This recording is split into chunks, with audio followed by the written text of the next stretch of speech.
Muito bem, olha, a prisão em segunda instância é uma possibilidade vigente no sistema judicial brasileiro que permite o cumprimento de pena após condenação em segunda instância. O último entendimento de permitir a prisão foi decidido por 7 votos a 4 pelo Supremo Tribunal Federal em fevereiro do ano de 2016 e mantido em uma nova decisão na Corte em outubro de 2016 por 6 votos a 5. O réu ainda poderá entrar com recurso, mas não estará em liberdade. Para falar sobre decisão em segunda instância, prisão em segunda instância, nós estamos recebendo aqui o advogado Dr. João Gabriel Prats, mestre e bacharel em Direito, pós-graduado em Gestão Pública, conselheiro titular do Conselho de Criminologia e Política Criminal do Estado de Minas Gerais e procurador do SAMUR. Dr. João Gabriel Prats, bom dia, muito obrigado por ter aceito nosso convite. Bom dia, Elvis. Bom dia a todas e a todos os ouvintes, os nossos Face espectadores, né? Ao Mauro aqui, todo o pessoal da técnica, faxina, todos os funcionários, meu bom dia especial. Bom, Elvis, primeiro dizer da minha satisfação, né? Eu que retorno à cidade, verdade, agora depois de 10 anos morando fora, estudando, me preparando e trabalhando, e agora volto à cidade para colaborar e aqui desenvolver minhas atividades. Bom, Elvis, e nada melhor que começar no seu programa, né? Que já aí é um fenômeno de audiência. Muito obrigado. Com certeza, desde cedo, alimenta os teoflotonenses com todas e as melhores informações para levar o dia. Bom, Elvis, dizer que o Brasil vive um momento institucional delicado é chover no molhado. O pessoal em casa já sabe e já conhece a situação do Brasil. E nesse contexto, o braço jurídico de toda essa crise exercer um papel fundamental, um papel de protagonismo. E nesse protagonismo a gente pode identificar a Lava Jato como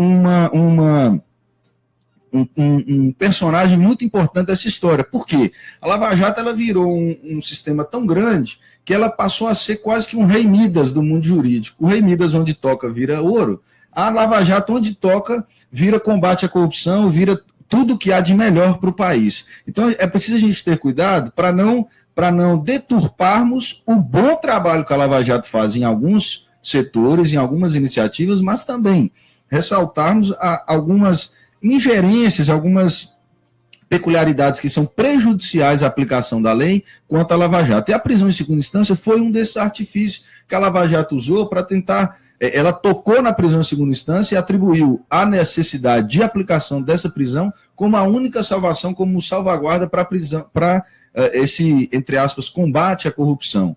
Então, nesse sentido, eu queria fazer um resgate breve, se você me permite, por favor, doutor, quanto a criação do direito penal, né? Talvez quem esteja em casa não tenha essa informação, mas é bom a gente fazer esse resgate histórico. Lá atrás, na Europa, e nosso país é reflexo da formação europeia dos séculos XVI, na verdade, do século XIV, XV, XVI em diante. Um sistema que se criou lá era um sistema de total desregulamentação da pena. O que quer dizer isso? O rei, né, o déspota, como o pessoal costuma dizer lá da época, ele podia punir desenfreadamente, ele punia quem ele quisesse, como ele quisesse, da forma que ele achasse. A mesma infração poderia ser que X respondesse e Y não, porque era amigo do rei, daí os ditados, enfim, porque realmente ser amigo do rei significava absoluta isenção de aplicação da pena. E aí as pessoas comuns, como eu, como você, como qualquer um, começaram a ver que não fazia sentido aquilo, que a gente tinha que ter um sistema de leis, sistema de regras, igual, homogêneo, de uma aplicação igualitária da lei para José e Maria, para rico e para pobre. E aí no bojo, né, no meio lá da Revolução Francesa, dos anseios pelos direitos humanos, surgiu o direito penal.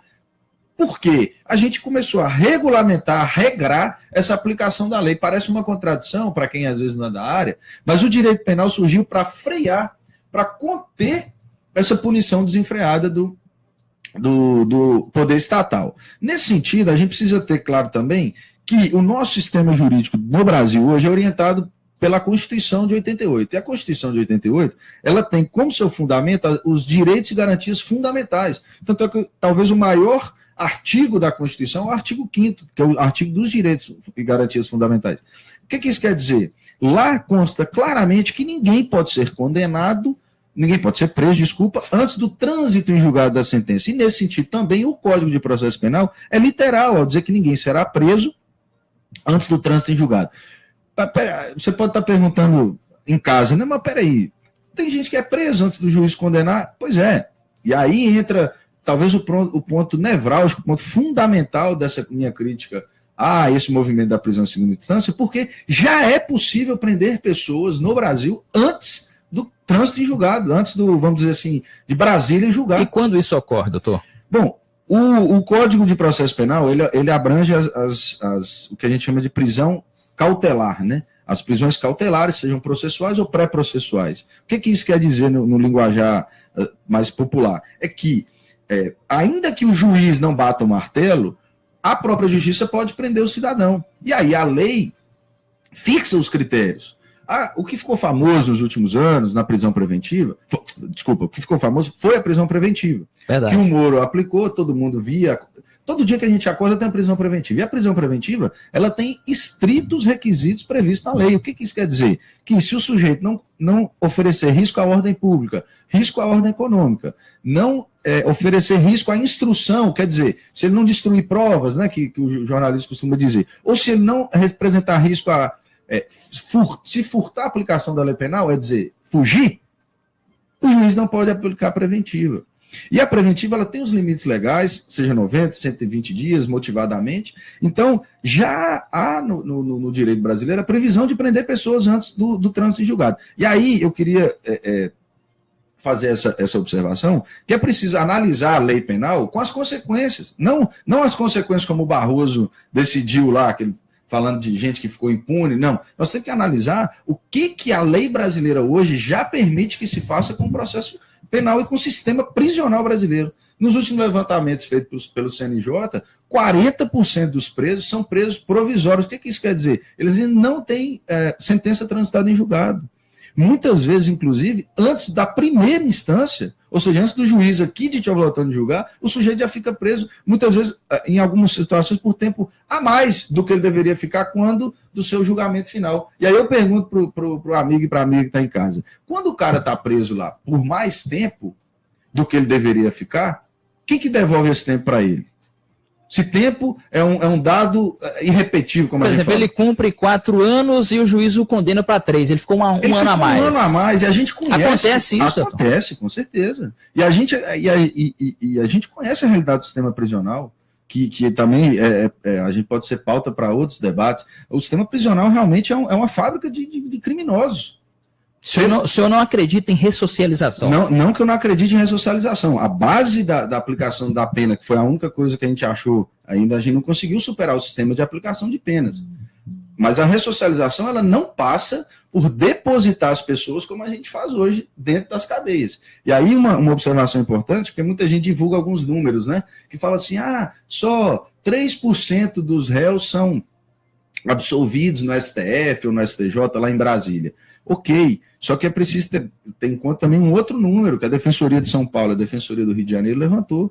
50% dos recursos extraordinários, quer dizer, desses recursos para Brasília, eles são providos parcialmente. O que isso quer dizer? Muitas vezes o sujeito não é absolvido, mas às vezes o tribunal manda voltar, o tribunal em Brasília manda voltar para o tribunal estadual para refazer o cálculo. Geralmente é assim, porque considerou uma situação assim, assado, que podia refazer. E nesse recálculo, pode ser que o cara, inclusive, esteja preso há mais tempo do que deveria. Doutor João Gabriel, com relação a essa questão da segunda instância, que está sendo amplamente discutida, está na mídia, os veículos de comunicação têm abordado com frequência, trazido especialistas, como nós estamos tendo o prazer de conversar com o senhor neste momento. O senhor acha que isso tem sido abordado de forma ampla, justamente por ter envolvido um ex-presidente da República como Luiz Inácio Lula da Silva, por exemplo? Esse era o ponto que eu queria chegar, Elvis. A crise institucional que a gente vive, ela tem mais uma vez esse toque que conturba, que perturba um pouco a discussão jurídica. Quando a gente começa a misturar a política com o jurídico, você deixa de lado a aplicação técnica da lei para ser partidário. Isso, eu tenho minha preferência política, eu tenho minha preferência partidária, não escondo de ninguém, mas quando meus adversários sofrem na pele os mesmos problemas que eu vejo da aplicação da lei que os meus correligionários sofrem, eu sou o primeiro a denunciar e as pessoas veem isso.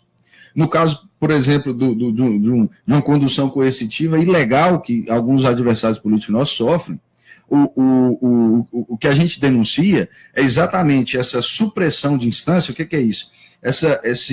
Mas de que forma essa condução coercitiva foi ilegal? Qual que é a análise do senhor nisso? A minha análise é a seguinte: a condução coercitiva ela já conta com ampla controvérsia, inclusive constitucional, porque é para fazer um cálculo simples para o pessoal que está em casa. Doutor, a gente fala condução coercitiva e talvez pessoas leigas não tenham conhecimento disso. Vamos explicar o senhor, por favor. A condução coercitiva nada mais é do que uma criação policial dentro do processo penal e judicial, né, para obrigar, ou seja, para conduzir coercitivamente. O que é isso? A força. Obrigatoriamente a pessoa a ir a prestar um depoimento na sede da polícia. O que a gente ficou mais notório nos últimos anos foi a condução coercitiva pela Polícia Federal. Mas as outras polícias, tanto a civil, pode fazer essa condução para colher depoimento. Mas é preciso expedir um mandado para esse tipo de condução? Não pode chegar simplesmente, cara, estou te levando para... Nenhuma condução pelo Estado pode ser feita sem o respaldo do próprio Estado, né? A não ser que seja algo em flagrante, algum crime em flagrante. Sim, por exemplo, em flagrante ele não precisa... a força policial vai se deparar com o crime. Justamente. Né? Agora, no bojo, no caminho, no âmbito de uma investigação, é preciso que o juiz autorize. Até para ter essa segurança, disso que eu estou falando. Para a gente não ter um rei que fala assim, não, pega fulano de tal lá em casa e manda ele vir aqui. Não, que isso? Peraí, a gente tem lei.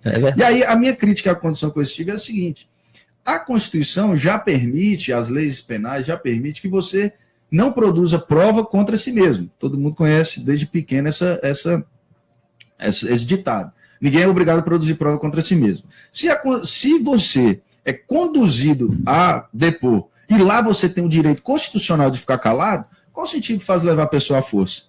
Ele já é um risco a pessoa não ter nenhum tipo de depoimento, né?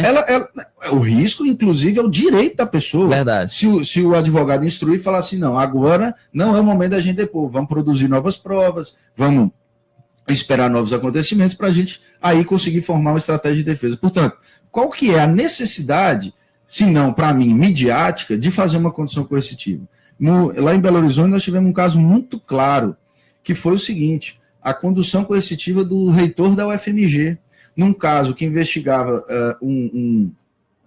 questões anteriores à gestão dele, coisa que já estava, contas aprovadas, enfim, a polícia pediu a condução coercitiva para levar para prestar um depoimento no qual ele pode ficar calado, daí a minha crítica, no qual ele pode ficar calado, e o Ministério Público, que é o titular da ação penal, as pessoas, né, vão lá, é ele que pode processar mesmo, a polícia só investiga, ele processa, falou que não precisava, que ele não achava que no momento atual do processo ele não precisava. Só que o juiz foi lá e deferiu. Isso causou uma comoção, porque foi um reitor da universidade, da maior universidade, numa das maiores universidades do Brasil. Isso causou um revertério até para a própria polícia. Isso prejudica, a meu ver, inclusive, o trabalho da investigação. Porque você põe, querendo ou não, hoje, né, com o uso da mídia, a mídia não é uma coisa ruim, né? Mas ela amplifica aquela condução coercitiva, claro, que seria um ato processual.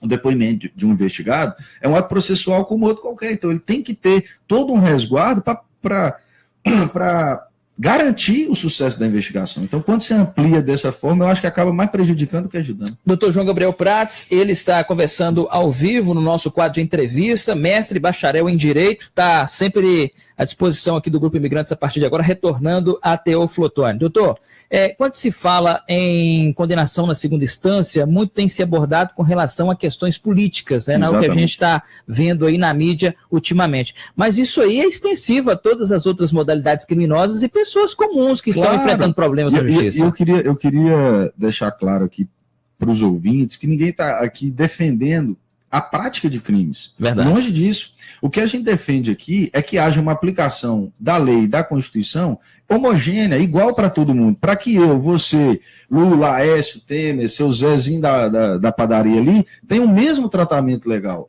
E quando a gente começa a tentar usar a lei para corrigir distorções de um sistema, principalmente a lei penal, a gente cai no seguinte problema: não existe o direito penal da Lava Jato. Não existe a lei penal dos ricos.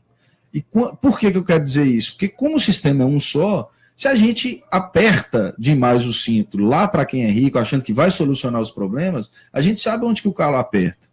A gente sabe que aqui, se algum de nós, Deus livre e guarde, cair nas teias da fatalidade um dia, de infelizmente estar sujeito a uma justiça criminal, a gente não pode, já que nós somos para a rua, pedir para apertar o cinto mesmo para prender todo mundo em segunda instância, como é que depois a gente vai falar assim, não, mas para mim eu quero todos os recursos. Eu gosto de brincar com as pessoas que falam assim, o cara foi até Brasília recorrendo, inclusive o ministro Celso de Mello falou isso no julgamento do famoso HC do Lula. Ele falou assim, olha, porque criticam-se muitos advogados, né? Mas o cara recorre até não poder mais em Brasília.